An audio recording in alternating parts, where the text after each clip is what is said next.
எதிர்த்து பேசிட்டு இன்னும் வரவேற்கிறேன். நேர்பட பேசலாம். இரண்டாவது அமர்வில் பயணிக்க இருக்கின்றோம். இந்த ஆட்சி தானாகவே கலையும் என்று நடிகர் கமலஹாசன் ஒரு வாரப்பத்திரிகையில் பேட்டியளித்திருக்கிறார். அந்த வாரப்பத்திரிகையில் வந்திருக்கக்கூடிய அவருடைய பதில்களில் இருக்கக்கூடிய வாசகங்கள் இவை. அந்த பத்திரிகையில் இவ்வாறு குறிப்பிடப்பட்டிருக்கிறது. இந்த ஆட்சி தானாகவே கலையும் அப்படின்னு அவர் சொன்னதாக. தொடர்ச்சியாக கமலஹாசன் மீது விமர்சனம் வைத்துக் கொண்டிருக்கக்கூடிய அஇஅதிமுக, அம்மானின் அரசு, தமிழக ஆட்சியாளர்கள் அல்லது தமிழக அமைச்சர்கள் வைக்கக்கூடிய விமர்சனங்களின் மற்றொரு நீட்சியாக அமைச்சர் ஜெயக்குமார் இதே மாதிரியே பேசிட்டு இருந்தார்னு சொன்னால் கமலுக்கு 3ஆம் பிறை கிளைமேக்ஸ் தான் முடிவு என்று அவர் தெரிவித்திருக்கிறார். ஸ்டாலின் என்ன முயற்சி செய்தாலும், ஸ்டாலினும் கமலும் என்ன முயற்சி செய்தாலும் அஇஅதிமுகவை எதுவும் செய்ய முடியாது, ஆட்சியையும் ஒன்றும் செய்ய முடியாது என்றும் குறிப்பிட்டிருக்கிறார். இதுவே விவாத பொருளாக இருக்கிறது. அரங்கில் நம்மோடு தற்போது 4 இணைகிறார்கள். அரங்கில் பயணிக்கலாம். அவர்களோடு திரைப்பட இயக்குனரும் கமலஹாசனின் நண்பருமான ராசி அழகப்பன் அவர்கள் வணக்கம் சொல்லி வரவேற்கலாம். அரசியல் திறனாய்வாளர் பெருமாள் மணி அவர்கள் வணக்கம் சொல்லி வரவேற்கிறேன். வழக்கறிஞர் திராவிட முன்னேற்ற கழகத்தின் சார்பில் சிவ ஜெயராஜ் அவர்கள் வணக்கம் சொல்லி வரவேற்கிறேன். அஇஅதிமுக அம்மானி சார்பில் CR சரஸ்வதி அவர்கள். இன்னும் சில நிமிடங்களில் திரைப்பட இயக்குனர் அமீர் அவர்களும் நம்மோடு இணைய இருக்கிறார். முன்னதாக அவருடைய வருகையும் சொல்லி நிகழ்ச்சிக்குள் பயணிக்கலாம். ஸ்டாலின் என்ன முயற்சி செஞ்சாலும் இந்த ஆட்சியை ஒன்றும் செய்ய முடியாது அப்படின்னு ஜெயக்குமார் சொல்லியிருக்கிறார். கூடுதலாக கமலஹாசனுக்கு 3ஆம் பிறை கிளைமேக்ஸ் என்றிருக்கிறாரு. உங்களுடைய பார்வை? இல்லை, பொதுவாகவே திராவிட முன்னேற்ற கழகத்தினுடைய கருத்து, திராவிட முன்னேற்ற கழகத்தினுடைய கொள்கை முடிவு என்னன்னு கேட்டிங்கன்னா, ஒரு அரசாங்கத்தை கலைக்க வேண்டும் என்று 356ஐ இம்ப்ளீட் செய்யக்கூடாது என்பதுதான். 356ஆல் அதிகம் பாதிக்கப்பட்ட கட்சி திராவிட முன்னேற்ற கழகத்தின் ஆட்சி. உங்களுக்கு தெரிந்திருக்கும், SR பொம்மை வழக்கிற்கு பிறகு அவ்வளவு எளிதாக மாநில ஆட்சி கலைக்க முடியாது. மாநில ஆட்சியை கலைக்க வேண்டும் என்று எந்த இடத்திலும் திராவிட முன்னேற்ற கழகத்தின் செயல் தலைவர், சட்டமன்ற எதிர்க்கட்சி தலைவர் அண்ணன் தளபதி MK ஸ்டாலின் ஒரு இடத்திலும் சொன்னதில்லை. சொல்லியிருக்கிறார். எப்போ சொல்லியிருக்கிறார் என்றால், அறுவை சிகிச்சை தேவைப்படுகின்ற இடத்தில் இப்பொழுது இந்த அரசு இருக்கிறது, அதனால் இந்த ஆட்சி இருக்கிறது. இந்த அரசு நீங்கள் என்னை பேச விட்டு ஒரு சின்ன குறிக்கிறதா, இந்த அரசு கவிழ்க்கப்பட வேண்டும் அல்லது கலைக்கப்பட வேண்டும். அதில் மாற்று கருத்தே கிடையாது. அதாவது இப்போ நான் அதுதான் சொல்ல வந்தேன். எங்களை பொறுத்த வரைக்கும் இந்த அரசாங்கத்தை 356 பயன்படுத்தி நீங்கள் கலைக்க வேண்டும் என்று நாங்கள் கேட்க வேண்டிய அவசியமே இல்லை. இந்த ஆட்சி இல்ல, ஒரு நிமிஷம், இந்த ஆட்சி தானாகவே கலையும். நான் சொல்லுவது 6 மாத காலத்தில் இந்த அரசாங்கம் இருக்காது என்பதுதான் நிரசனமான உண்மை. இதே இடத்தில் இதே விவாதத்திலே 6 மாதம் கழித்து நாம் பேசுகின்ற பொழுது நிச்சயமாக இந்த ஆட்சி இருக்காது. ஏனென்று சொன்னால் அவர்களின் நடவடிக்கை, ஒரு எதிரி கூட இப்படி அவர்களுக்கு ஸ்கிரிப்ட் எழுதி தர மாட்டாங்க. அப்படியான தவறுகளை அவர்கள் செய்து கொண்டிருக்கிறார்கள். ஸ்டாலின் வந்தாலும் அதிமுக அரசை பரவாயில்லை, எத்தனை ஜெயலலிதாக்கள் வந்தாலும் திமுக அழிக்க முடியாது என்று சொன்னதையும் நாம் பார்த்தோம். எத்தனை கலைஞர் வந்தாலும் எங்களை எதுவும் செய்ய முடியாது என்று அவர்கள் சொன்னதையும் பார்த்தோம். கண்ணு கட்டிய தூரம் வரைக்கும் எனக்கு எதிரிகளே கிடையாது என்று அம்மையார் சொல்லி 6 மாதம் ஆகிறது. இன்றைக்கு அந்த கட்சிக்கு சின்னம் கிடையாது, அந்த கட்சிக்கு கொடி கிடையாது, அந்த கட்சிக்கு பெயர் கிடையாது. அதையும் நாம் பார்க்கிறோம். அரசியலை பொறுத்த வரைக்கும் இன்றைய சூழ்நிலையை வைத்துத்தான் நாம் எதையும் பார்க்க வேண்டும் என்று நினைக்க முடியாது. இன்றைக்கு ஒரே வார்த்தை தான் நாங்கள் சொல்லுகிறோம், இந்த அரசாங்கம் கலைக்கப்பட வேண்டும், கவிழ்க்கப்பட வேண்டும் என்று திமுக நினைக்கவில்லை, மக்கள் நினைக்கிறார்கள். மக்கள் உங்களிடம் சொன்னார்களா என்று அம்மையார் கேட்பார். நான் சொல்லுகிறேன், நீங்கள் மக்களிடத்தில் நேரடியாக போனால் மக்கள் உங்களிடத்திலே சொல்வார்கள். நீங்கள் மக்களிடத்திலே போவதில்லை, நாங்கள் மக்களிடத்திலே போகிறோம், மக்கள் எங்களிடத்திலே சொல்லுகிறார்கள். நீங்கள் ஒரே ஒரு விஷயம், இன்றைக்கு ஒரு அமைச்சர் தரம் தாழ்ந்து பேச வேண்டிய அவசியம் என்ன? நீங்கள் 3ஆம் பிறை கிளைமாக்ஸ் வரும்னு திரு கமலஹாசனை பற்றி சொன்னால், அவர் திரும்பி உங்களை பார்த்து சொன்னால் நீங்கள் எங்க தாங்குவீர்கள்? சர்க்கஸ் கூடாரத்தில் இருக்கிற பஃபூன்களைப் போல இவர்கள் நடந்து கொள்கிறார்கள். இன்றைக்கு திமுகவின் செயல் தலைவர் அதைத்தான் சொல்லியிருக்கிறார். நீங்கள் எப்படி இவர்கள் பேசுகிறார்கள்? இவர் ஒரு அமைச்சர் முதலமைச்சரினுடைய வார்த்தையை மதிக்கிறாரா? 6 சட்டமன்ற உறுப்பினர்களாவது போய் முதலமைச்சரை ஏன் பார்க்கிறார்கள்? இன்றைக்கு வரைக்கும் முதலமைச்சர் அதுக்கு பதில் சொல்லியிருக்காரா? சட்டமன்ற உறுப்பினர்கள் முதலமைச்சரை பார்க்கிறார்கள்.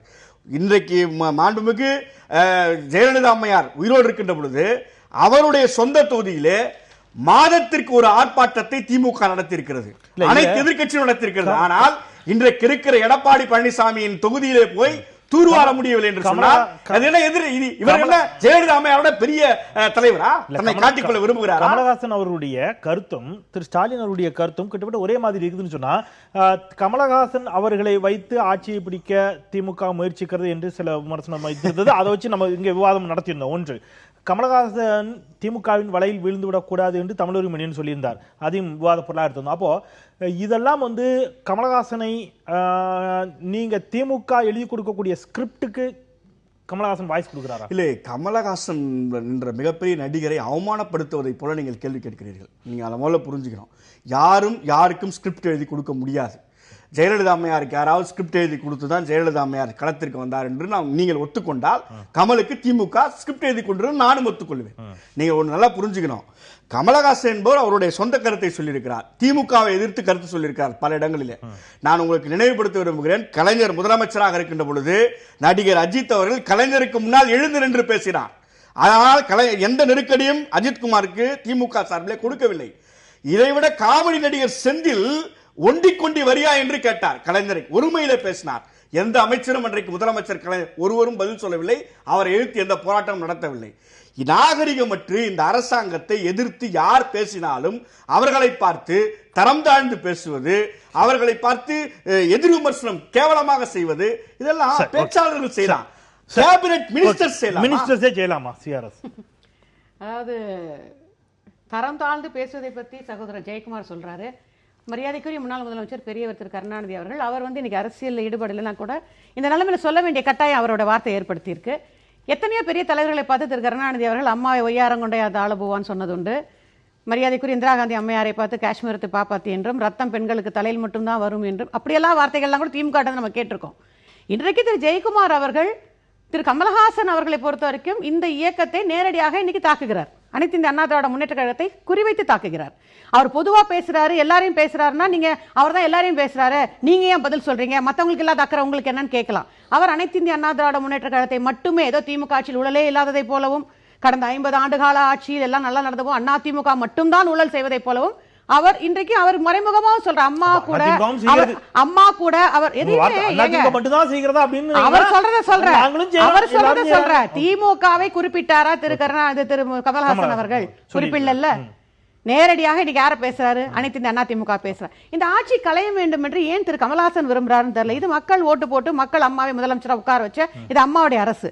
எப்பவோ அம்மா அந்த விஸ்வரூபம் படத்தை இன்னும் மனதில் வைத்துக் கொண்டு அதே மறைமுகமா ட்விட்டர்லயும் சொல்லியிருக்கார்.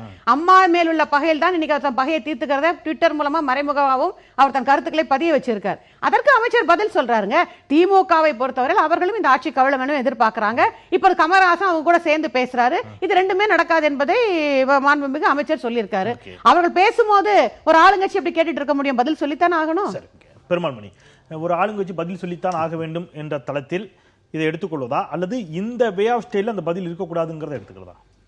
இல்லை, இந்த ஆரம்பத்திலிருந்தே நீங்கள் இந்த உரையாடலையே நீங்கள் வந்து பார்த்தீங்கன்னா பொதுவாகவே ஒரு பார்வை இருக்கிறது. என்னென்னா, பொதுவாகவே தமிழ் பரப்புக்கு ஒரு பார்வை இருக்கிறது. அதிமுக அமைச்சர்கள் அடிமைகளைப் போல இருக்கிறார்கள், அவர்கள் கூர்த்த மதியோடு பேசுவதில்லை அப்படின்லாம் ஒரு பொது புத்தியில் ஒரு பார்வை இருக்கிறது சமூகம். ஆனால் அப்படி கிடையாது. அவர்கள் மாவட்ட அரசியலில் எவ்வளோ விஷயங்களை கடந்து தான் அமைச்சர்கள் ஆகிறாங்க, மாவட்ட செயலாளர் ஆகிறாங்க. நீங்கள் ஐயா கமலஹாசனுடைய விவகாரத்தை நெருங்கி பாருங்க. எவ்வளவோ அமைச்சர்கள் எங்கெங்கேயோ பேசினார்கள். ஆனால் ஒரு அமைச்சர் கூட ஐயா கமலஹாசனை பார்த்து நீங்க ஏன் திமுகவோட ஊழலை பத்தி பேசலன்னு கேட்கவே இல்லை. யாருமே கேட்கல. அவங்க ஒரு கேம் ஆடினாங்க. என்னன்னா, கமலஹாசன் பேசட்டும், அந்த குரலுக்கு ஐயா ஸ்டாலின் எதிர்வினையாற்றுகிறார், அதற்கு ஐயா கமல் நன்றி சொல்லுகிறார். இந்த இடம் தான் அவங்க எதிர்பார்த்த இடம். அப்போ இந்த ஆட்டத்தை அவங்க எப்படி நகர்த்துறாங்க அப்படின்னா, திமுகவினுடைய குரல், திமுக எதிரொலிக்க வேண்டிய ஒரு குரலை கமலஹாசன் சொல்லுகிறார், அல்லது கமலஹாசன் சொல்லுகிற ஒரு குரலை திமுக எதிரொலிக்கிறது. அப்ப என்னன்னா, ஐயா கமலினுடைய குரல் ஒரு தனித்த குரலா வராம பாத்துக்கிறதுல இருக்கிற கவனத்தை அதிமுகவும் எடுத்துக்குது, திமுகவும் எடுத்துக்குது. இல்ல, தனித்த குரலாக இருந்தால்தான் ஒரு விதத்தில் அவர்களுக்கு நல்லது. அப்படி எடுத்துக்கிட்டீங்கன்னா தனித்த குரலாக இருப்பது அவர்களுக்கு ஆபத்து. கூட 2-3 குரல் சேர்ந்துச்சுன்னா அது இல்ல இல்ல, நான் தனித்தன ஒரு சிங்கிள் வாய்ஸ்னு சொல்லல. புரியுது எனக்கு, இண்டிவிஜுவல் வாய்ஸ்னு சொல்றேன். Individual voice, yes of course, புரியுது. அது நீங்க தட் மீன்ஸ் நீங்க சொல்றது எனக்கு தெளிவா புரியுது. கமலஹாசனுக்கு ஒரு கலர் கிடைச்சிரும், அவர் திமுக சார்பாக பேசுகிறார் என்பது போன்ற ஒரு தோற்றத்தை ஏற்படுத்துறதுக்கு அது உதவும் அப்படிங்கிற இடத்துல தோற்றத்தை அவங்க கிளவரா ஒர்க் பண்ணாங்க நீங்க சொல்றீங்க. ஆமா, ரொம்ப தெளிவா அதை நோக்கி நகர்த்துறாங்க. அப்புறம் இந்த பேட்டி வருகிற போது கூட, இந்த பேட்டியில அவர் இந்த ஆட்சிக்கு எதிராக, நான் ஐயா கமலினுடைய அறிக்கைகள், ட்வீட் எல்லாத்தையுமே பார்க்கிற போது அவர் ஒரு விஷயத்தில் தெளிவாக இருக்கிறார். என்னன்னா, சட்டப்பூர்வமாக அல்லது லீகலா எந்த இடத்துலையுமே நம்ம லாக் ஆயிடக்கூடாது அப்படிங்கிறதுல பெரிய அறிக்கைகளாக இருந்தாலும் சின்ன ட்வீட்டாக இருந்தாலும் ரொம்ப கவனமாகத்தான் அவர் இருக்கிறார். அதில் நீங்கள் வந்து பார்த்தீங்கன்னா, அப்போ இந்த ஆட்சியை கலைக்கணுங்கிறீங்களா? இந்த ஆட்சி தானாகவே கலையும்னு சொல்கிறேன். கலைக்கணும்னு சொல்றதுக்கு நீ யாருன்னு கேட்பாங்க. இல்லை, கலையும் என்கிறேன். இது வரைக்கும் பிரச்சனை இல்லை.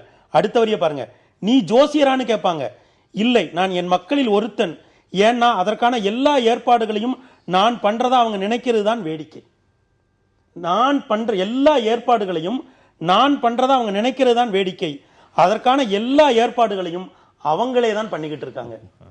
நீங்க அதேதான் திமுகவும் இப்ப சொன்னாங்க. இல்ல இல்ல, அவங்களாவே 6 மாசத்துல கலைஞ்சிருவாங்க. இதுல நீங்க இல்ல இல்ல இல்ல இல்ல நீங்க நீங்க சொல்றது ரைட்.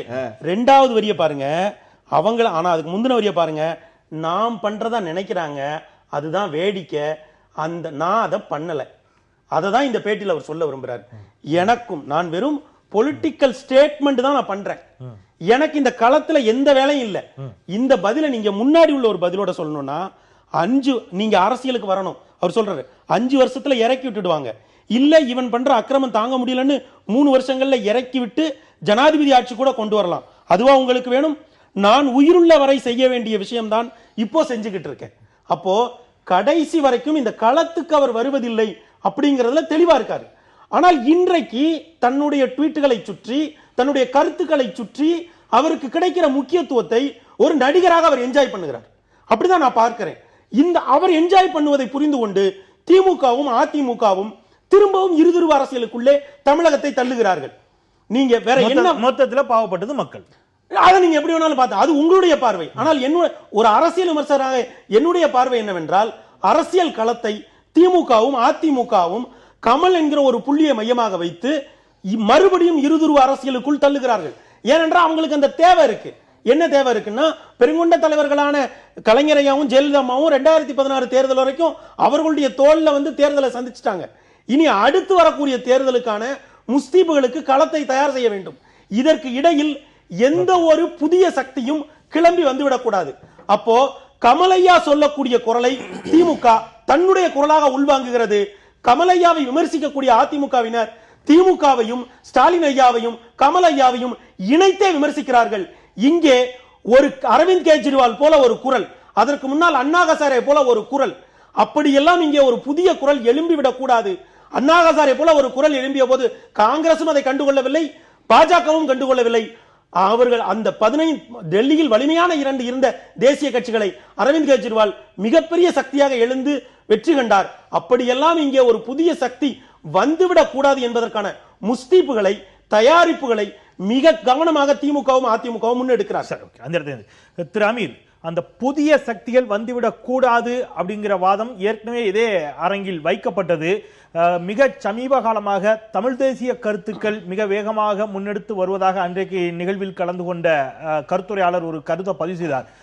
சல்லிக்கட்டு போராட்டமாக இருக்கட்டும், நெடுவாசல், கதிராமங்கலம், இந்த மாதிரியான விவகாரங்களை மையப்படுத்தி 2 திராவிட கட்சிகளுக்கும் எதிரான குரல் கொஞ்சம் மேலெழுந்து வருகின்ற நிலையில் 2 திராவிட கட்சிகளை மட்டுமே மையப்படுத்தி மீண்டும் தமிழக அரசியல் இருக்க வேண்டும் என்று திட்டமிடப்படுகிறது அப்படிங்கிற ஒரு கருத்தை முன்வைத்திருந்தார். இன்றைக்கு பெருமாள்மணி அதை சொல்றாரு.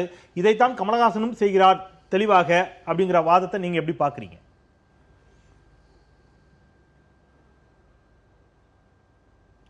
இந்த அரசியல் வந்து ரொம்ப மறைமுகமான அரசியல். 2 எதிரெதிர் கட்சிகள் வந்து எப்படி மிடாஸ் நிறுவனத்திலேயோ அல்லது சாராய ஆலையிலேயோ பங்குகள் பாதி பாதி வைத்திருப்பது போல இந்த நாட்டையும் பங்குகளாக பிரித்து வைத்திருக்காங்களான்றது தெரியலை. அது ரொம்ப உள்ளார்ந்த அரசியல். அதுக்குள்ளே நான் போக விரும்பலை. எனக்கு தெரியாது முதல்ல அது உண்மையிலே திட்டமிட்டு நடக்குதான்னு சொல்லிட்டு. ஆனால் மறைந்த முதல்வர் இருக்கும் வரை தமிழகத்தை பொறுத்த மட்டும் திமுக அதிமுகன்ற 2 இரு துருவங்கள் மட்டும்தான் இருந்ததுன்றது மறுக்க முடியாது. ஆனால் இன்றைக்கு அப்படி நிலைமை இல்லை. வரக்கூடிய இன்றைக்கு தமிழகம் தேர்தலை சந்தித்தால் வேறு சில அணிகள் 3வது அணி வரலாம். மிகப்பெரிய பலமான அணி உருவாவதற்கான வாய்ப்பு இருக்குது. அதை தாண்டி திராவிட கட்சிகளை வீழ்த்திவிட்டு பாரதிய ஜனதா கட்சி தமிழகத்தில் கால் ஊன்றுவதற்காக மிக முக்கியமான வேலைகள் எல்லாம் செஞ்சுக்கிட்டு இருக்காங்க அவங்க. இந்த இந்த இந்த பின்புலத்திலேயே நீங்கள் பார்த்தீங்கன்னாக்கும் இப்போ திரு கமலஹாசனுடைய எதிர்ப்பிலேயே அவர்கள் இருக்காங்க. அதுலேயும் அவங்க அரசியல் செஞ்சுக்கிட்டு தான் இருக்காங்க. அதனால் பாரதிய ஜனதா கட்சி தவிர்த்து விட்டு தமிழக அரசியல் வந்து இனிமேல் பேசவே முடியாது நீங்கள், அதுக்கு வாய்ப்புகள் குறைவு. அதனால் வெறுமனே இரு திராவிட கட்சிகள் என்பது ஆட்சி இருக்கும் வரைக்கும் இப்போ அதிமுகவிடம் இருக்கக்கூடிய ஒரு பலம் ஆட்சி முடிந்ததற்கு பின்னால் இருக்குமா என்பது கேள்விக்குறிதான். அதில் யாரும் மாற்று கருத்து கிடையாது.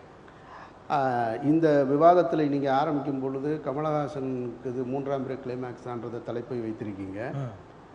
நான் என்னை பொறுத்த மட்டும் நான் இந்த ஊடகங்களுக்கும் நாட்டு மக்களுக்கும் அதிமுகவை சேர்ந்த முதல்வர் உட்பட அனைத்து அமைச்சர்கள் நிர்வாகிகளுக்கு கேட்டுக்கிறது, இந்த விவாதத்திற்கு ஒரு கிளைமேக்ஸ் முதல்ல கொண்டு வாங்க.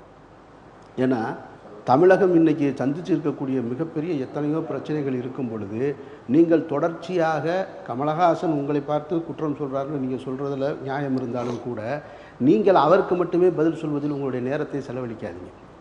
ஏன்னா ஒரு மாபெரும் ஒரு சக்தியாக இருந்த ஒரு வலிமையான தலைவியை இழந்திருக்கக்கூடிய கட்சி, இன்றைக்கி ஒரு ஆட்சியில் இருக்கக்கூடிய கட்சி, பல 2 அணிகளாக பிரிந்து சின்னத்தை இழந்திருக்கக்கூடிய கட்சி, மக்கள் பிரச்சனைகள் கவனத்தை முன்னெடுக்காமல் நீங்கள் மீண்டும் மீண்டும் இதையே பேசிக்கிட்டு இருக்கிறது என்பது சரியானதாக இருக்காது. விமர்சனம் என்பது எல்லா மனிதர்களிடமிருந்து வரக்கூடியது தான். அதில் கமலஹாசன் என்பவர் மட்டும்தான் தனித்து இந்த அரசை விமர்சிக்கிறார் அப்படின்னு சொல்ல முடியாது, எல்லோருமே விமர்சிக்கிறாங்க. அப்புறம் அவர் சொல்லக்கூடிய விமர்சனம் என்னன்னு பார்த்தீங்களாக்கும் லஞ்சம், ஊழல், அப்புறமா சட்டம் ஒழுங்குன்ற பிரச்சனையை முன்வைக்கிறாரு. இதில் இன்னும் தவறாக எனக்கு ஒன்றும் தெரியலையே. அதிமுக மட்டும் சகோதரி CR சரஸ்வதி சொன்னது போல் அதிமுக மட்டும்தான் ஊழல் செஞ்சிச்சுன்னு சொல்கிறது தான் நமக்கு தவறாக இருக்குமே தவிர, நாட்டில் ஊழல் லஞ்சம் வந்து புறையோடி போய் கிடக்கு, கேன்சர் மாதிரி ஆகிருக்கு, புற்றுநோய். அதை நீங்கள் தீர்க்கணும்னா இன்னொரு 50 ஆண்டுகள் ஆகும். இப்போ ஆரம்பிச்சிங்கன்னா இன்னொரு 50 ஆண்டுகள் கழித்து தான் அது சரியாகும். அதனால் எங்கே ஒரு பிறப்பு சான்றிதழிலிருந்து இறப்பு சான்றிதழ் வரைக்கும், LKG படிப்பிலிருந்து கல்லூரி படிப்பு வரைக்கும் எல்லாவற்றிலும் லஞ்சம் ஊழல் இல்லாத ஒரு துறையே கிடையாது.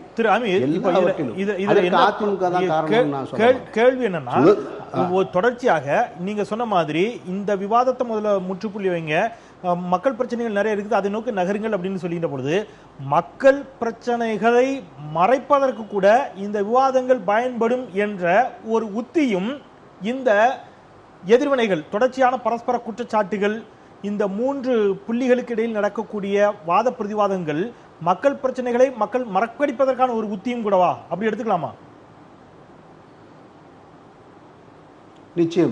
நிச்சயமா தமிழகத்தில் மக்கள் பிரச்சனையை மறக்கடிக்கிறதுக்கு நிறைய இருக்குது. பிக்பாஸ் நிகழ்ச்சி கூட மக்கள் பிரச்சனையை மறக்கடிக்கக்கூடிய நிகழ்ச்சி தான் நான் சொல்லுவேன்.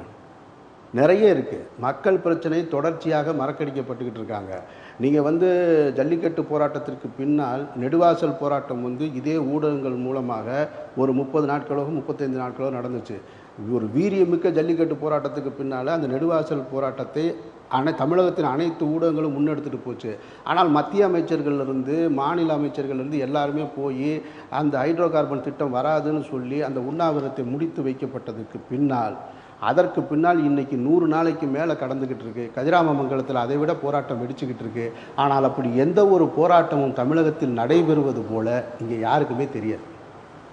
1.5 கோடி பேர் வந்து ஜூலிக்கு யாருக்கோ ஏதோ ஒரு நடிகைக்கு ஓவியாவுக்கு ஓட்டு போட்டாங்க, 4 கோடி பேர் வந்து பிக்பாஸ் பார்க்குறாங்க, ரஜினிகாந்த் அரசியலுக்கு வருவாரா மாட்டாரா, கமலஹாசனுடைய ட்விட்டருக்கு பதில் என்னன்னு மீண்டும் மீண்டும் திசை திருப்பப்படுற அரசியலாக இருக்கிறது. 2 நாளைக்கு முன்னால் கூட உயர்நீதிமன்றம் வந்து வந்தே மாதரத்தை கொண்டு வந்து முன்னிறுத்துது. இங்கே என் மக்களுக்கு வந்து என்ன பிரச்சனை என்பதை தாண்டி ஏன் எப்போ பார்த்தாலுமே பதட்டத்திலே வச்சுருக்காங்கன்னு தெரியல. தமிழகம், அதாவது தேசம் முழுவதுமே ஒரு அபாய கட்டத்தில் இருக்குது. அதில் தமிழகம் ரொம்ப ஒரு அபாய கட்டத்தில் இருக்குது என்பதை யாருமே மறுக்க முடியாது. சகோதரி CR சரஸ்வதி கூட தெரியும். முதல்வர் இறந்த பிறகு திரு சசிகலா அம்மையார் வந்து அந்த இடத்துக்கு, திருமதி சசிகலா அம்மையார் அந்த இடத்துக்கு வரும்பொழுது கூட அவர்கள் கட்சியினராலே இவர்கள் மிரட்டப்பட்டாங்க. அதை வந்து அவங்களே வந்து சொல்கிறாங்க, அம்மா எங்களால் நிம்மதியாக தூங்க முடியலை, அவ்வளோ மிரட்டுறாங்கன்னு சொல்லிட்டு. அதற்கு பின்னால் வந்து தொடர்ச்சியாக சட்டம் ஒழுங்கு கேள்விக்குறியாக இருக்குது. இன்றைக்கு மதுரை உயர்நீதிமன்றம் DGP அவர் TK ராஜேந்திரன் மேலே வந்து ஊழல் விசாரணை கமிஷன் அமைங்கன்னு சொல்லியிருக்காங்க. மந்திரிக்கு வந்து நோட்டீஸ் அனுப்பிச்சிருக்காங்க ஊழல் வழக்கில். அப்போ எங்கே இல்லாமல் இருக்குது? ஏன் நாம் அது குறித்து நம்ம திரும்ப அவரோட மல்லு கட்டிக்கிட்டே இருக்கணும்?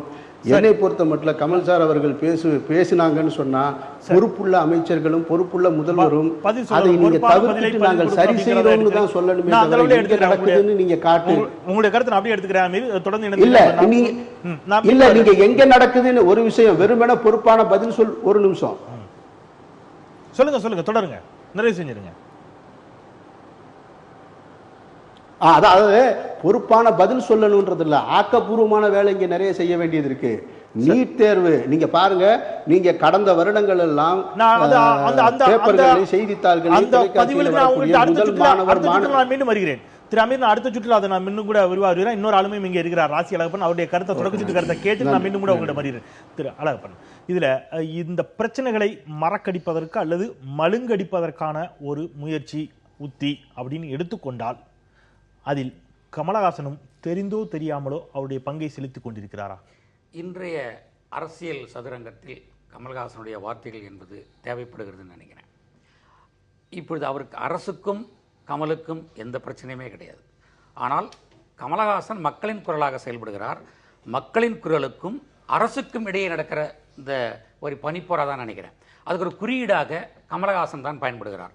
கமலஹாசனை பொறுத்தவரை இன்று இருக்கிற தமிழகத்தில் இருக்கிற அண்ணன் அமீர் அவர் சொன்னது போல கதிராமங்கலம் பிரச்சனை இருக்கிறது, நீட் பிரச்சனை இருக்கிறது, விவசாயிகள் வந்து டெல்லியில் போராடி கொண்டிருக்கிறார்கள், குடிதண்ணீர் சென்னைக்கு இல்லை, எல்லாம் ஒரு பள்ளத்தாக்கிலிருந்து எடுத்து சுத்திகரித்து கொடுக்கிறார்கள்.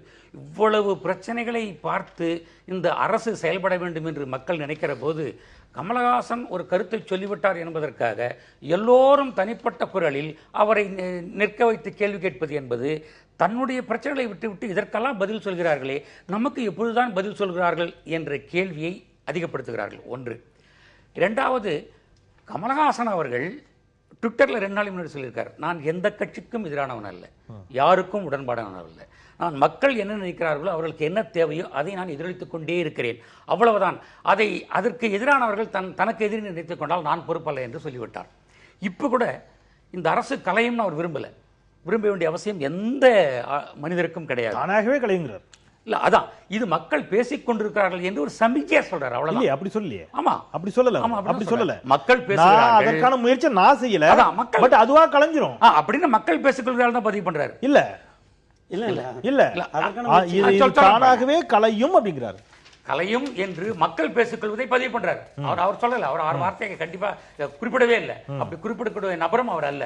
இன்னொன்னு, இவ்வளவு பிரச்சனைகளில் வணக்கத்திற்குரிய அமைச்சர் ஜெயக்குமார் அவர்கள் 3ஆம் முறை படம் ஞாபகம் வைத்துக் கொண்டு பதில் சொல்கிறார் என்பது ரொம்ப மகிழ்ச்சியா இருக்கு. ஒரு நல்ல படத்தில் பத்மஸ்ரீ கமலஹாசன் நடித்திருக்கிறார். ஆனா அது என்ன பண்ணியிருக்கார், ஒரு நல்ல செயல், ஒரு பெண்ணை மனநிலை முற்றிய பெண்ணை கூட தன் வாழ்க்கையை அடகு வைத்து கடைசி வரைக்கும் உண்மையாக இருந்து விட்டு தான் செல்கிறார். எனவே கமலஹாசனின் குரல் மக்கள் குரலாக இருக்கிறது, நேர்மையாக இருக்கிறது. நீங்கள் எப்படி எடுத்துக்கொண்டாலும்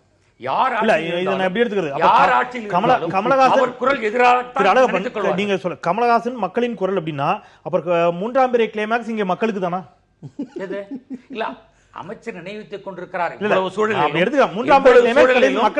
படத்தை நினைவுபடுத்துகிறார் என்பதனாலே அவருக்கு நான் நன்றியை சொல்றேன், வணக்கத்தையும் சொல்றேன். இது நல்ல படங்களுக்கு நீங்கள் ஆதரவு கொடுங்கள், அதுவே மக்கள் மகிழ்ச்சி அடைவார்கள். இந்த மக்கள் குரல்ங்கிறதுல ஒரு பிரச்சனை மட்டும் இருக்கு. என்னன்னா, ட்விட்டர்ல ஐயா கமல் சொல்றாங்க, அதோட தொடர்ச்சியை நீங்க பார்க்கணும். உடனே ரசிகர்கள் பேனர் வைக்கிறாங்க. பேனருங்கிறது ஒரு பொலிட்டிக்கல் ஸ்டேட்மெண்ட். எல்லாரும் உடனே அதுக்கு வேணான்றாரு. அப்புறம் இந்த வாரம் ஆனந்த விடன் பத்திரிகை 11 பக்கத்துல கமலையாவுடைய பேட்டி இருக்கு.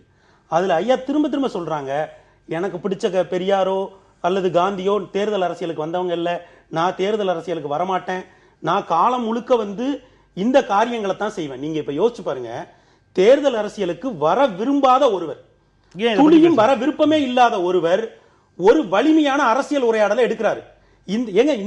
இந்த அரசுக்கு பல சிக்கல்கள் இருக்கு. இந்த உரையாடலை நான் நீங்க ரொம்ப சரியா கேக்குறீங்க.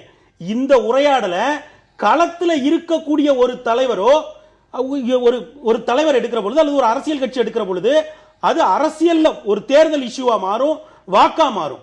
ஆனா களத்துக்கு வெளியே இருக்கக்கூடிய ஒரு செலிபிரிட்டி இந்த இஷ்யூவை எடுத்து பேசும்போது நாம இங்க காட்சி ஊடகத்துல அதுவும் ஓட்டா மாறும். யாருக்கு மாறும்? அவர் விரும்பக்கூடியவருக்கு. அவர் யாரை விரும்புகிறார்? அதான் கேள்வி. அதுதான். ஆனா அதுதான் நீங்க சரியா சொல்றீங்க. ரொம்ப சரியா சொல்றீங்க. போராட்டம் யாருக்கு வாக்கும் இல்ல, நீங்க சரியா சொல்றீங்க. இப்போ கமலையா ஒரு இயக்கமாக இவர் எல்லாத்தையும் சொல்றாரு, என் தொண்டர்கள் வேண்டாம், யாரும் அரசியலுக்கு வர மாட்டாங்க, எனக்கும் அரசியல் விருப்பம் இல்ல. இப்போ நீங்க இந்த இஷ்யூவை இப்படி நான் நேரடியாவே சொல்றேன், இந்த இஷ்யூ திமுகவோ அல்லது பன்னீர்செல்வம் ஐயா அணியோ எழுப்புறாங்கன்னு வச்சுக்கோங்க, அதனுடைய கிராவிட்டி இவங்க 2 பேர்ல யாரோ ஒருத்தருக்கு போகும். கமலையா எழுப்புகிற பொழுது பரவலாக விவாதிக்கப்பட்டு இன்னும் கொஞ்ச நாள் கழிச்சு என்ன ஆகும்னா, நீங்க ஊழல் பத்தி பேசுனீங்கன்னா என்ன இருக்கும், கமலும் அதை பத்தி பேசினார்லாங்க அப்படிங்கிற டோனுக்கு போயிடும். அப்போ அரசியல் உரையாடலை யார் முன்னெடுக்கிறார்கள் அப்படிங்கிறது முக்கியம். இல்ல, கமல் பேசக்கூடிய அந்த ஆட்சியாளருக்கு அரசுக்கு எதிரான கருத்துக்கள் ஓட்டா மாறும் அப்படின்னு நீங்க நம்புறீங்களா? யாருக்கு மாறும்? இல்ல, மாறும் முதல்ல நம்புறீங்களா? இல்ல, மாறாது. தொடர் உரையாடல் எடுத்தாதான் மாறும். மாறாதுங்கிறீங்க. ஏங்க, ஒரு திருச்செந்தூர்ல ஒரு வேல் காணாம போச்சுங்க. கலைஞர் ஐயா எவ்வளவு பெரிய போராட்டத்தை முன்னெடுத்தாருன்னு அண்ணன் சிவஜெயராஜனுக்கு தெரியும். அதனுடைய பின்விளைவு என்னவா இருந்துன்னு தெரியும். அப்ப அரசியல்ல ஒரு இஷ்யூ நீங்க கையில எடுக்கிறீங்க, அதை தொடர் உரையாடலா மாத்தினீங்கன்னா தான் ஓட்டா மாறும். தொடர் உரையாடலாக மாற்ற கமல் விரும்பலைங்கிறீங்களா? தெளிவா தெரியுது. அதனாலதான் இந்த பேட்டி நான் திரும்ப திரும்ப சொல்றேன். அப்ப நான் இந்த பேட்டியில அவர் கள அரசியலுக்கு நான் எந்த நேரத்திலும் வர மாட்டேன். அப்ப இந்த உரையாடலுடைய நோக்கம் தான் அவருக்கு என்ன? இப்ப இங்க பாருங்க, இந்த பேட்டியில கடைசியா சொல்றாரு, நான் ஒரு புது படம் எடுத்திருக்கேன். அந்த படத்துக்கு என்ன பேர் தெரியுமா? தலைவன் இருக்கிறான். சோ அதுதான். அப்ப நீங்க என்னன்னா, இல்ல அது உரையாடலுடைய நோக்கம். வர ரெண்டு கேள்வி. உரையாடலுடைய நோக்கம் தலைவன் இருக்கிறான் படமா அல்லது அவர் தொகுத்து வழங்கும் நிகழ்ச்சியா? இன்னும் 70 நாள்ல இந்த உரையாடல் அவர் நிறுத்திடுவார்னு எடுத்துக்கலாமா? இல்ல இல்ல, 70 நாள் ஏன்னா 30-32 நாள் நடந்து தாண்டிடுச்சு. அவர் ஒரு நிகழ்ச்சியினுடைய தொகுத்து வழங்கிறார் தனியார் தொலைக்காட்சியில். அந்த நிகழ்ச்சி 32 நாள் 33 நாள் தாண்டிடுச்சு. மீதி இருக்கக்கூடிய ஒரு 68-70 நாள் இருக்குது. இந்த 70 நாட்களுக்கு பிறகு அவர் இந்த உரையாடலை நிறுத்தி விடுவார். இல்ல, அவர் 40 வருஷங்களாக தமிழ்நாட்டுடைய பொது புத்தியிலையும் ஊடகத்தையும் கையாண்ட பக்குவம் அவருக்கு இருக்கிறது. அவர் எதை நோக்கி இதை நகர்த்துகிறார் அல்லது அவர் மனசுல இது என்னவா இருக்கு, இன்றைக்கு ஏன் அவர் செய்தி இல்ல இந்த பரவலான செய்தி ஊடகங்களோட மையமா இருக்காரு. ட்விட்டர்ல அவர்தான் ட்ரெண்டிங், காட்சி ஊடகத்துல அவர்தான் ட்ரெண்டிங், மேகசின்ஸ் அவர்தான் பேட்டி எடுத்து நோக்கம். ஆனால் அவருடைய நோக்கத்தை என்னால் கண்டுபிடிக்க முடியவில்லை. ஆனால் அவர் முன்னெடுக்கிற இந்த அரசியல் உரையாடல் இந்த அதிமுக ஆட்சிக்கு எதிரான ஊழல் குற்றச்சாட்டுகள் இன்ன பிற குற்றச்சாட்டுகளை மழுங்கடிக்க செய்யும் என்பதில் மாற்று கருத்துக்கு இடமே இல்லை. அப்ப அதிமுக ஒரு உதவி செய்யறாரு. நிச்சயமாக. சரி, ஓகே, நான் அந்த இடத்துல ஒரு சிறிய இடத்துக்கு போலாம். அப்போ இங்க மொத்தத்துல மூன்றாம் பிறை கிளைமாக்ஸ் மக்களுக்கு தானாங்கிற கேள்வி வருகிறது. ஏன்னா அமைச்சர் கமலுக்கு அப்படிங்கிறாரு, அதை மழுங்கடிக்க செய்வதற்குத்தான் அவர் இந்த மாதிரியான உரையாடலை எடுக்கிறார் அப்படிங்கிறாரு பெருமாள் மணி. ஏனில் ஏற்கனவே வைக்கப்பட்ட விமர்சனம் திமுகவிற்கும் கமலுக்கும் ஒரு ரகசிய கூட்டணி இருக்கிறது என்று வைக்கப்பட்ட விமர்சனங்கள் அடிபட்டு போய் அஇஅதிமுகவிற்கும் கமலுக்கும் ஒரு ரகசிய கூட்டணி என்ற புதிய வினாவை எல்லாம் முன் வச்சிருக்கிறாங்க. நேர்ல பேசாம ஒரு சிறிய இடைவேளைக்கு பிறகு எதிர்த்து பேசிட்டு விரைவாகவே பண்ணிக்கலாம். இரண்டாவது அமர்வுக்கு மீண்டும் வரவேற்கிறேன். இந்த ஆட்சி தானாகவே கலையும் என்கிறார் கமலஹாசன். கமலுக்கு மூன்றாம் பிறை கிளைமேக்ஸ் தான் முடிவு என்கிறார் ஜெயக்குமார். இதுல உள்ளபடியே இந்த மூன்றாம் பிறை கிளைமேக்ஸ் யாருக்கு? மக்களுக்கு தானா சரஸ்வதி? அதாவது அவர் ஜெயக்குமார் மாண்புமிகு அமைச்சர் வந்து ஒரு ஃப்ளோவில் சொல்லிட்டு போனதுக்காக நீங்கள் மக்களை சேர்த்துறாதீங்க. நம்ம தயாரிப்பாளர் சொன்னார் மக்களுடைய குரலாக தான் திரு கமலஹாசன் சொல்கிறாருன்னு. அப்படி மக்களோட குரலாக சொல்கிறதா இருந்தால் திரு கமலஹாசன் தயவுசெய்து நாளைக்கே பாரத பிரதமருக்கு விவசாயிகள் ரொம்ப நாளாக ஏற்கனவே பல நாளாக கஷ்டப்பட்டாங்க, சந்திக்கல. நீங்கள் இப்போவும் அங்கே உட்காந்து போராடுறாங்க, சந்திக்கன்னு சொல்லுங்கள். நெடுவாசல் பிரச்சனைக்கு ஒரு நிரந்தர தீர்வு. ஏன்னா மக்கள் பிரச்சனை எல்லாம் தானங்க பேசணும். அதிமுக பற்றி மக்களுக்கு பிரச்சனையா அதிமுக பேசும்போது மக்களுக்காகவும் தானே பேசணும். அதெல்லாம் அவர் கொஞ்சம் பேசினார்னா அதுவும் நல்லா இருக்கும். எங்களை பொறுத்த வரைக்கும் இது அம்மாவுடைய அரசு, மக்கள் ஏற்படுத்திய அரசு. நிச்சயமா இது கலையாது. இந்த 4 வருடமும் அம்மாவுடைய அரசு சிறப்பாக நடைபெறும். அதே நேரத்தில் இப்போ நீங்க நம்முடைய மணி அவர்கள் சொன்னதை போல திரு கமலஹாசன் போன்ற ஒரு செலிபிரிட்டிட்ட இருந்து ஒரு ட்விட்டரோ ஒரு பேட்டியோ வரும்போது கண்டிப்பா அது மக்கள் கிட்ட பரபரப்பா பேசப்படும். அப்படி பேசப்படும் போது ஊடகங்கள் நீங்க அதுக்குரியவங்களை ஆளுங்கட்சியை நீங்க கேள்வி கேட்பீங்க. பதில் சொல்லாம போனா என்ன சொல்லுவீங்க? திரு கமலஹாசன் அவர்கள் இவ்வளவு குற்றம் சொல்லியிருக்காரு, ஆளுங்கட்சி வாயே திறக்கல, அப்ப அவங்களே அதை ஒத்துக்கிறாங்கன்னு சொல்லி பதில் சொல்ல வேண்டிய இடத்துல ஆளுங்கட்சி இருக்கிறது. அதனால அவங்க பதில் சொல்றாங்க. அவங்க பாணியில சொல்றது. இதற்காகவே எங்களுடைய நீங்க எப்படி போஸ்டர்ஸ் ஒட்டக்கூடாது என்று திரு கமலஹாசன் ரசிகர்கள் சொன்னாரோ அதே போல எங்க துணை பொதுச்செயலாளர் டிடி அவர்கள் தெளிவா சொன்னாங்க. தயவு செய்து கமலஹாசன் அவர்கள் அரசியல் ரீதியா பதில் சொல்லுங்க. தனிப்பட்ட விமர்சனமோ தரம் குறைந்த விமர்சனமோ கண்டிப்பா செய்யாதீங்கிறதையும் சொல்லி இருக்கிறாங்க. அரசியல் ரீதியான விமர்சனங்களுக்கு பதில் சொல்லணும். ஜெயராஜ், இல்லை இதில் எனக்கு புரியாத ஒரு விஷயம் இருக்குது. எப்படின்னு கேட்டிங்கன்னா, பொதுவாகவே யாராவது ஒருத்தர் கருத்து சொன்னால் நீ ஏன் அவங்கள பார்த்து சொல்லலை, இது சொல்கிறதுக்கு உனக்கு என்ன இருக்குது அப்படின்னு கேட்பது ஒன்று. ரெண்டாவது, அவர் சொன்னது உண்மையா பொய்யா என்று ஆராயணும். அது உண்மை என்பதற்கு சாட்சி அந்த இமெயில் பதிவில் அவர் அனுப்ப சொன்ன இமெயில்ஸ் எல்லாம் மினிஸ்டர்ஸோட இதிலேருந்து எடுத்துட்டாங்க. அப்போ அது உண்மைன்னு ஆகிப்போச்சு. அப்படி அவ்வளவு புகார்கள் இங்கே இருக்கின்ற பொழுது அதை கமலஹாசன் சொல்லுகின்ற பொழுது அதில் என்ன தவறு இருக்கிறது? இப்போ அவர் பெருமாள் மணி ஒன்று சொன்னார் இல்லையா, இந்த இருதுருவ அரசியலிலிருந்து தமிழகம் அடுத்த கட்டத்துக்கு நகர்ந்து விடக்கூடாது என்பதில் ரொம்ப கான்சியஸாக இருக்கிறாங்க அப்படின்னு எடுத்துக்கிட்டா, இது அதிமுக திமுக கமலஹாசன் இந்த 3 பேருக்கும் ஒரு கூட்டணி இருக்கிறதா? இல்லை, நீங்க ஒருத்தர் ஒரு விஷயத்தை சொல்லிவிட்டாலே அவரை அவரோடு சேர்த்து கூட்டணி என்று சொன்னால் யார் தான் பேச முடியும்? நீங்கள் ஒரு செய்தி ஒளிபரப்புகள் என்று சொன்னால் உங்களுக்கும் எனக்கும் கூட்டணி என்று சொன்னால் யார் தான் பேச முடியும்? இல்ல, நான் கேக்குறது வேற ஒரு புதிய அணிகளோ புதிய சக்திகளோ வந்துவிடக் கூடாது அப்படிங்கிற கருப்பு சட்டை போட்டு தன்னை திராவிடத்தோட ஐக்கியப்படுத்திட்டு 40 ஆண்டு காலமாக இன்டலெக்சுவல்னு இந்த தமிழ்நாட்டில் நிரூபிக்கப்பட்டவர். அப்ப அவர் சொல்லுவது எல்லாம் சரியாக இருக்கும் என்றும் நான் சொல்லல. அவர் அவருடைய கருத்தை சொல்லுகிறார். அந்த கருத்தை கருத்தால் எதிர்கொள்ளுங்கள் தான் நான் சொல்றேன். நாங்கள் அப்படித்தானே எதிர்கொண்டோம். திமுகவும் அதிமுகவும் ஒன்று என்று நீங்கள் பல இடத்துல பல பேர் சொல்றாங்க இல்லையா? நாங்கள் ஒரு விஷயத்தை எப்படி அணுகுகிறோம், அவர்கள் எப்படி அணுகுகிறார்கள்? கீழ்த்தரமாக 3ஆம் தரமான விமர்சனங்களை வைக்கக்கூடாது என்றுதான் நாங்கள் சொல்றோம். அவங்க சொன்னாங்க. நான் என்ன கேட்கிறேன், அது அந்தந்த சூழ்நிலைகளுக்கு ஏற்ற மாதிரி பேசிக்கலாம். இல்லை, நான் இப்ப என்ன கேட்கிறேன், இன்றைக்கு கேட்கிற ஒரு விஷயம், கமலஹாசன் கேட்டது ஏதாவது தவறு என்றால் இந்த திட்டத்தில் எங்களுக்கு ஊழல் இல்லை என்று அவர்களால் சொல்ல முடியல இந்த நிமிஷம் வரைக்கும்.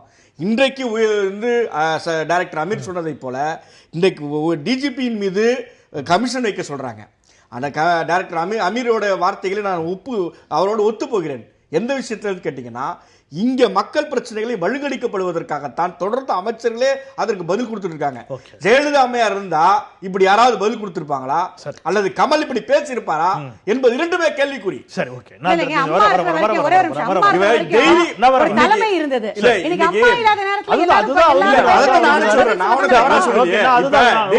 நான் இன்னொன்னு பாருங்க, இப்ப ராஜேந்திர பாலாஜி என்கிற அமைச்சர் நான் தூக்கில் தொங்குவேன்னாரு. எந்த அமைச்சராவது அப்படி பேசுவாங்களா? ஒரு அமைச்சர் கேசி கருப்பன் என்ற அமைச்சர் போலீஸ் ஸ்டேஷன் போயிருக்காரு. போலீஸ் ஸ்டேஷனுக்கு போய் லோக்கல் எஸ்ஐ மிரட்டி இருக்காரு. நேத்து பத்திரிகையில வந்திருக்கு. ஆக இவர்கள் அத்தனை பேரும் இப்படி நடந்து கொள்வது என்பது அவர்கள் செய்கிற ஊழலை, அவர்கள் செய்கிற பிரச்சனைகளை மக்கள் மத்தியில கொண்டு வரக்கூடாது. இதுல இந்த இருதுருவ அரசியலை தாண்டி நான் முதல் அந்த கேள்வி வச்சிருந்தேன். இருதுருவ அரசியலை தாண்டி அடுத்த கட்டத்திற்கு நீங்க பிரச்சனைகள் மழுங்கடிக்கப்படுகிறது அல்லது மறக்கப்படுகிறது, அதற்காகத்தான் இது நடைபெறுகிறது அப்படிங்கிற ஒரு வாதத்தை வச்சீங்க. வேற சில தொலைக்காட்சி நிகழ்ச்சிகள் எல்லாம் கூட நீங்க சுட்டிக்காட்டி பேசுனீங்க. பிரச்சனைகளை மையப்படுத்தி அந்த பிரச்சனைகளின் மீது நின்று அரசியல் செய்துதான் அடுத்த கட்டத்திற்கு தமிழ் தேசிய இயக்கங்கள் அல்லது நீங்களும் கூட பல இடங்களில் களமாடி கொண்டிருக்கிறீர்கள், அந்த மாதிரியான செயல்பாடுகளை செய்து கொண்டிருக்கிறீர்கள். இந்த பிரச்சனைகளை மழுங்கடிக்க செய்வது அல்லது மறக்க செய்வது அப்படிங்கிறது அந்த பிரச்சனைகளை மையப்படுத்தி அரசியல் செய்யக்கூடிய அந்த அரசியலை மழுங்கடிக்க செய்யக்கூடியதா? அதுதான் எனில் இந்த இருதுருவ அரசியலை மையப்படுத்துவதற்கு கமலஹாசன் மறைமுகமாக உதவி செய்கிறாரா?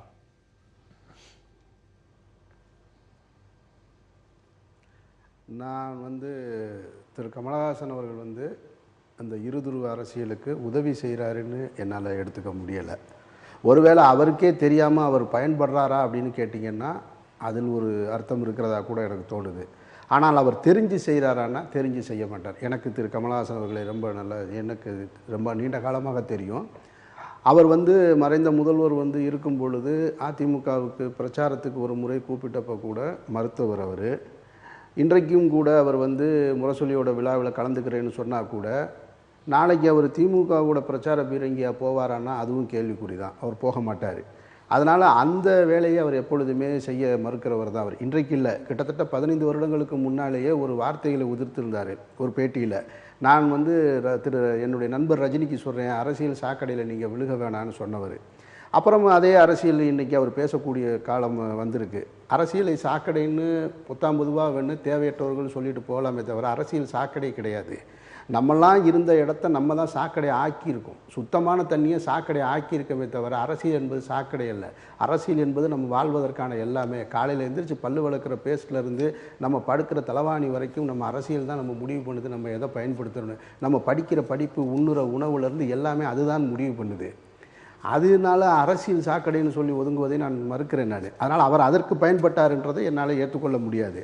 ஆனால் ஒரு கேள்வி இங்கே எழுது, நான் அரசியலுக்கு நேரடியாக வரமாட்டேன், ஆனால் அரசியல் மட்டுமே பேசி கொண்டிருப்பேன் அப்படின்னு சொல்லுவது என்பது சரியானதாக கிடையாது. ஏன்னா அப்படியும் சொல்லிட முடியாது. ஏன்னா அவரே கமல் சாரே ஒரு இடத்துல என்ன சொல்கிறாருன்னா, நான் எப்பொழுது சிறு வயதிலேயே இந்திய இருப்பதில் நான் அரசியலுக்கு வந்து விட்டேன்னு சொல்கிறாரு. அவர் அப்புறம் இன்றைக்கு மட்டும் இல்லை, ஏற்கனவே இலங்கை தமிழர்கள் அடித்து கொல்லப்படும் பொழுதே அப்பொழுதே கிட்டத்தட்ட 84 நினைக்கிறேன், அந்த காலகட்டத்திலேயே சென்னையில் மிகப்பெரிய ரசிகர்களை வைத்து ஒரு பேரணி நடத்தினவர். பாபர் மசூதி இடிப்புக்கு பின்னாடி அன்றைய பிரதமராக இருந்த நரசிம்மராவை நேரடியாக சந்தித்து இதுக்கு என்ன பதில் சொல்கிறீங்க, மக்கள் இப்படி செத்துக்கிட்டு இருக்காங்களே, பிடத்தின் மீது தான் நீங்கள் வருவீங்களான்னு அப்பவும் கேள்வி கேட்டவர். போன முறை சென்னையில் வெள்ளம் வந்தப்பவும் தன்னை ஈடுபடுத்திக்கிட்டார். அதிலெல்லாம் எனக்கு சந்தேகம் கிடையாது அவர். ஆனால் அவருடைய தெளிவான நிலை என்ன என்பதில் ஒரு சந்தேகம் இருக்குது எனக்கு. அவருடைய நேர்மையை என்னால் சந்தேகிக்க முடியாது. ஆனால் அவர் அரசியல் களத்தில் இருக்காரா இல்லையா, ஒருவேளை இது இருதுருவ அரசியலா அல்லது அதிமுகவை வீழ்த்துவதற்கான அரசியலா அப்படின்னு தான் நம்ம பார்க்கணும். அந்த இடத்துல கமல் சார் அவர்கள் தெளிவாக தன்னுடைய நிலைப்பாடை சொல்லியே ஆகணும். இல்லைன்னு சொன்னால் நீங்கள் சொன்னது போல இந்த மூன்றாம் முறை கிளைமேக்ஸ் மக்களுக்கு தான். சார், இதுல எந்த மாற்று கருத்தும் கிடையாது. திரு ரஜினிகாந்த் அவர்கள் அரசியலுக்கு வருவார் என்ற வாதங்கள் வைக்கப்பட்ட போது, அது தொடர்பான பேச்சுக்கள் வந்த போது கருத்துக்கள் முன்வைக்கப்பட்டன. ரஜினியை விமர்சிக்கக்கூடியவர்களுடைய தளத்திலிருந்து வைக்கப்பட்ட கருத்துக்கள் ரஜினிகாந்த் அவர்களை பாஜக இயக்குகிறது அல்லது பாஜகவினுடைய ஒரு முகமாக அவர் இங்கே அரசியலுக்கு வருகிறார் என்பது போன்ற வாதங்கள் வைக்கப்பட்டது.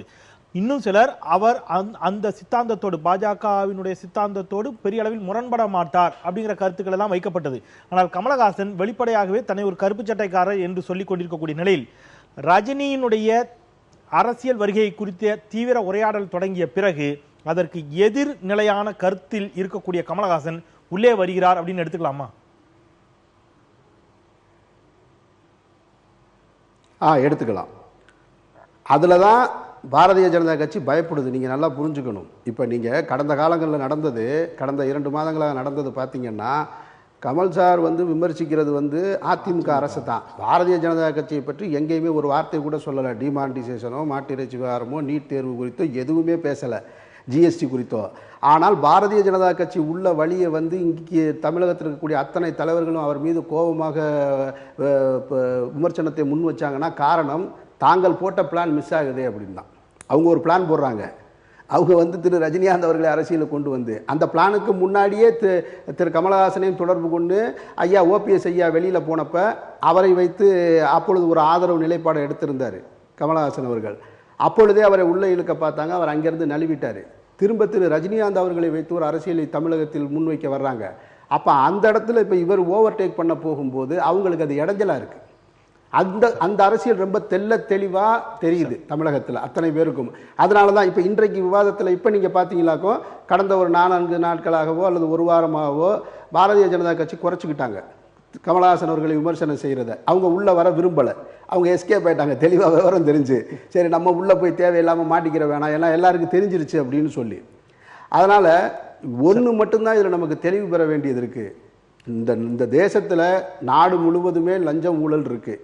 தமிழகத்தில் ஒரு ஸ்திரமான தலைமை இல்லாதனால யார் வேணாலும் கேள்வி கேட்கலான்ற ஒரு சூழல் வந்திருக்கு. அதே போல் இங்கே உறுதியான தமிழகத்தில் மற்ற மாநிலங்களை விட பிரச்சனைகள் அதிகமாகவும் இருக்குது. அதையும் நம்ம பார்க்கணும். மற்ற மாநிலங்களில் கூட இப்போ லஞ்சம் ஊழல் எல்லா மாநிலத்தில் இருந்தால் கூட அந்தந்த மாநிலத்தை சேர்ந்த அரசியல்வாதிகள் அந்த மாநிலத்தை காக்கிறதுல முனைப்பாக இருக்காங்க.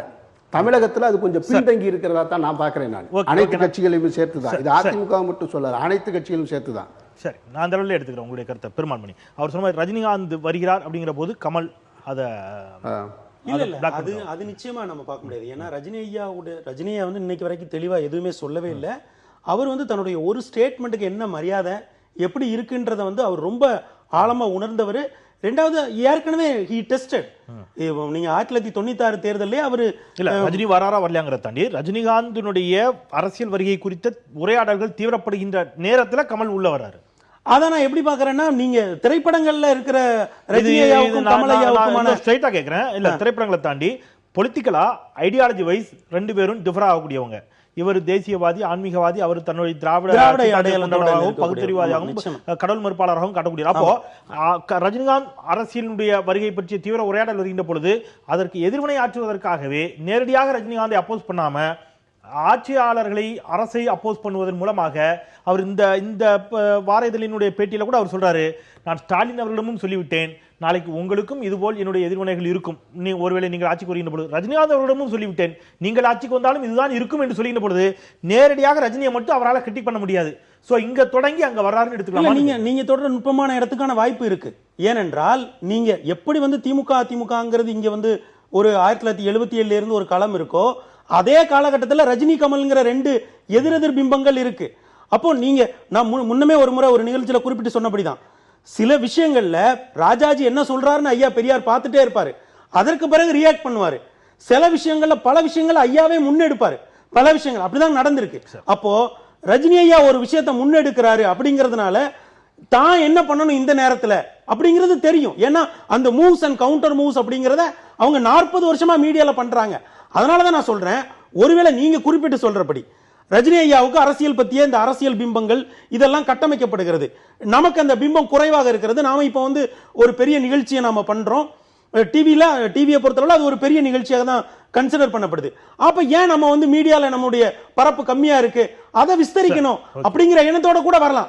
அதனாலதான் நான் திரும்பவும் சொல்றேன், அரசியல் களத்திற்கு வராமல் நீங்கள் ஒரு தீவிரமான அரசியல் உரையாடலை முன்னெடுக்கிற பொழுது அது யாருக்கு பயன்படும் யார் என்பதை நுட்பமாக பார்க்க வேண்டிய தேவை தமிழ் சமூகத்துக்கு இருக்கு. ரஜினி ஐயா, கமல் ஐயா குறித்த பெருமாள் ஐயாவுடைய கருத்தோடு நம்ம ராசி அழகப்பன் ஐயா அவர்களிடம் நகரலாம். நிறைவு கருத்து உங்களுடைய வாதம். இதுல ரஜினிகாந்த் அவர்களுடைய அரசியல் வருகை குறித்த தீவிர உரையாடலுக்கு பிறகு ஐடியாலஜி வாரா கமலஹாசன் உள்ள என்று ஆகிறாரா? நீங்க கமல் ரஜினி அப்படின்னு ரொம்ப உன்னிப்பா ஒரு 40 ஆண்டுகளில் பார்த்தீங்கன்னு சொன்னா ரஜினி ஒன்று செய்கிறார் என்பதற்கு பதிலாக கமல் செய்கிறார் என்பது திரைப்படத்தில் மட்டும்தான் இருக்கும். ஆனால் அவருடைய கருத்துக்கள் பார்த்தீங்கன்னா மொழி பிரச்சனையாகட்டும், நதிநீர் பிரச்சனையாகட்டும், மற்ற எந்த பிரச்சனையாகட்டும், உதவி செய்வதாகட்டும், கமலஹாசன் அவர்கள் மனதில் நினைத்ததை உடனே செய்துவிடக்கூடிய தன்மை கொண்டவர். இது காலம் சொல்லும்.